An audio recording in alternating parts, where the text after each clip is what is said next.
What's going on, guys? My name is Trevor. Welcome back to the channel. With Spider-Man Across the Spider-Verse swinging its way into theaters this past weekend, I thought it was the perfect time to rank all the Spider-Man and Spider-Woman variants. I'm not including all like 150 Spider-Man variants. I'm including about 12 variants of Spider-Man and Spider-Woman. All the main characters from Into the Spider-Verse, Across the Spider-Verse, and the 3 live-action ones that we've gotten on screen. We're going to rank them and place them on their proper tiers. Join me down below in the comment section. Who is your favorite variant of Spider-Man? Let me know all that down below. Leave a like. Let's hop into these tiers. And starting out with our tiers, we have GOAT. Only one variant will go in this tier. Then we have Amazing, then we have Good, we have Meh, then we have Bad. I don't think there is going to be any in the bad tier, but maybe if there is for you, let me know.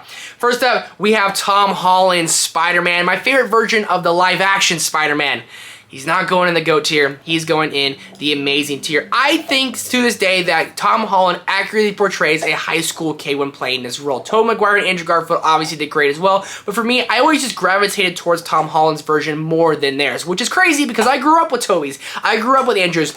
I didn't grow up with Tom. I saw Tom's when I was older as an adult. I just felt he was more believable as a superhero high school kid, and also we got to see a lot more of Tom Holland's version of Spider-Man than Tobey, than Andrew, than any other Spider-Man variants for that matter. We got to see him in the Avengers movies, Captain America Civil War, and his trilogy already, and I cannot wait for Spider-Man 4. I think Tom Holland absolutely turns in fantastic performance in this role, and I love this version of Peter Parker, my favorite version of Peter Parker. Then we have Hobie Brown, aka Spider-Punk, who I'm going to put in the good tier. I just wish we had more of this guy in Spider-Man Across the Spider-Verse. Daniel Kaluuya voices this guy, and he is literally so cool. There's literally a point in the movie where he was like, I've been cool this whole time. I love his voice. I love his style. He's like black and white sometimes. I love how he always has guitar with him. Just the animation style of this character was so awesome, and he's badass and cool as all hell. I hope we get to see more of him in Beyond the Spider-Verse, and I just wanted more in Across the Spider-Verse because I thought the character was freaking awesome. Then we have Peter B. Parker, who I'm going to put in the Amazing tier as well. Peter B. Parker is voiced by Jake Johnson. If you like New Girl, then you're going to obviously know who this guy is. I love the show New Girl, but I love this version of Spider-Man because he's down on his luck, and as he says in Into the Spider-Verse, he's working out, getting in shape, and really he's just heartbroken and sad, and he's kind of overweight, and he's out of shape. He's not really Spider-Man anymore, but he is Miles Morales' mentor in Into the Spider-Verse, and he's so likable and he's so funny, and when I heard his voice in Across the Spider-Verse, like when he came up on screen, I was smiling ear to ear. Probably my favorite part from Into the Spider-Verse, and he didn't have much to do in Across the Spider-Verse, but I think Beyond the Spider-Verse, he might even sacrifice himself for Miles, for the greater good, but he made it through with MJ. They have a kid, and I mean, I just love this version so much, and I love Jake Johnson's voice. I mean, like, it's just so soothing. Something about it, I'm like, man, read me a bedtime story, dude. Then we have Spider-Gwen, voiced by Haley Steinfeld. Gwen Stacy is, first off, one of the most badass superheroes of all time, and Spider-Gwen is easily an amazing variant. I want to put her on the top of the Amazing tier, how amazing she is.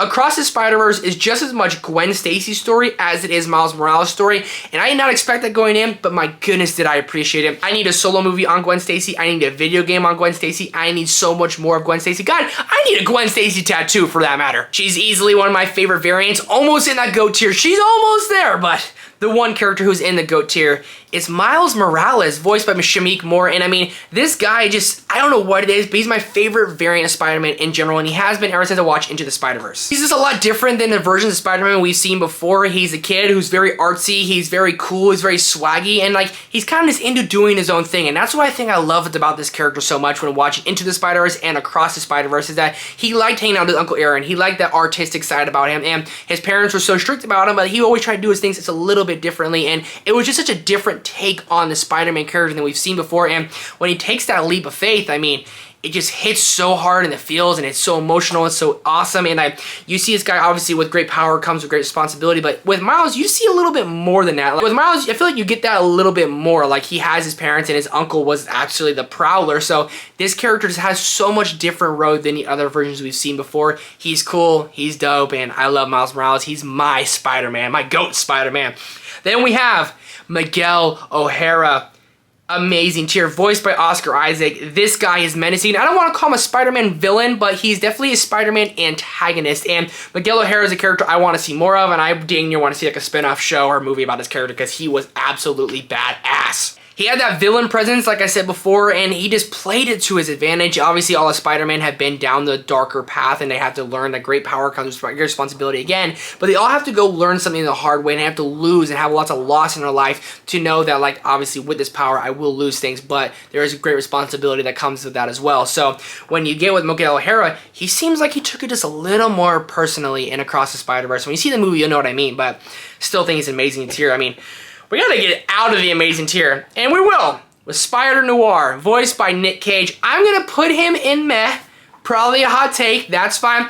It's just he didn't do all that much for me into the Spider-Verse. I like Nick Cage a lot, I liked his voice casting, but other than that, I don't know much about this character. I haven't seen his comics or read his comics, so he's in the meh tier, as well as Spider-Ham, voiced by John Mulaney. Perfect voice casting, because John Mulaney's voice is so prominent. But these two right here, I could have done without in Into the Spider-Verse, and I think that's fine. Then we have Tobey Maguire's Spider-Man on the train in that amazing tier. I told you, most of these people are going in that amazing tier. Tobey Maguire is a lot of people's Spider-Man. He was the first Spider-Man on live action screen that I watched as a kid. I grew up watching him, and him fighting Green Goblin, him fighting against Doc Ock, him fighting against Venom and the Sandman, and trying to get MJ. I mean, like, Tobey Maguire was our Spider-Man. He was the guy I grew up watching. I probably watched his movies more than a lot of movies I've seen in my life, but of the live-action Spider-Man, he's actually my least favorite, which is crazy to say, but it was awesome to see him back in No Way Home. Speaking of seeing someone back in No Way Home, Andrew Garfield. Talk about the most loss I think any of the Spider-Man or Spider variants have seen is because he lost the love of his life at his own hands. He literally could not save her. Gwen Stacy breaking her neck to this day was the most shocked I ever was in a theater. I watched this movie with my family at home. We all were like, what? It was a big crazy decision they made with that. I remember my family was not happy about it, but he lost the love of his life at his fingertips. And no other Spider variant has faced that, so I mean, you got to go with Andrew Garfield. He's got to be an amazing tier.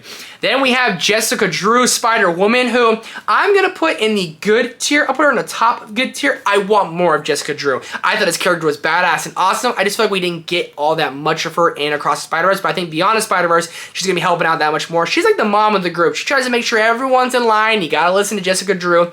She's badass, and she rides around on her motorcycle. She was dope. But she's in a good tier. She's almost an amazing tier. I think after Beyond the Spider-Verse, she will be.